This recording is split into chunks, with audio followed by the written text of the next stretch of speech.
Лайк басқандан неге аясыздар? Саусақтарыңыз 10 тонна болса да бисмилла деп көтеріп, лайк басып бермейсіздер ме? Комментарий жазып.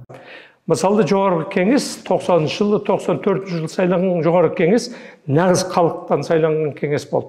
Депутаттар. О, талай таяқ жеді ғой. Назарбаев сол отырыстарда.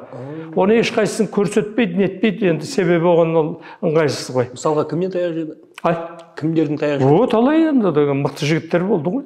Ана біздің Ғазиз Алдамжаров деген мықты жігіт болды, Жасарыл Қуанышалин болды, кім Жақсылық Шекеев, Шымкент жақтан қарапайым жігіттер, өмірден шыққан талай жігіттер. Өзіміз де жағаласа кететін, пікірімізбен келіспей, ұсынысын өткізбей қойып, ол мықты жоғарғы кеңес бар. Соны таратып жіберді ғой.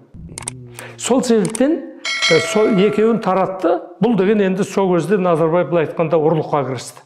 Айналасы барлық ұрлық. Бұлардың енді жақсы меңгергені сол ұрлық еді, ұрлық.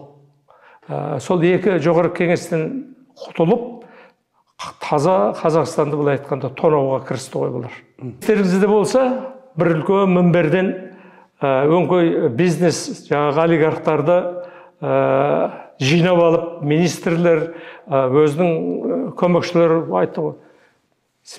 Кез келгендеріңді мен деген қалауымен сендерді қолдарыңды сен салып түрмеге алып кетуге мүмкіндігім бар деді. Біреуі сөйерді атып тұрып, Нұреке, мен адалмын, тазамын деп біреу айтқан. Бұл ұры жүйені өстіп қалыптастырды.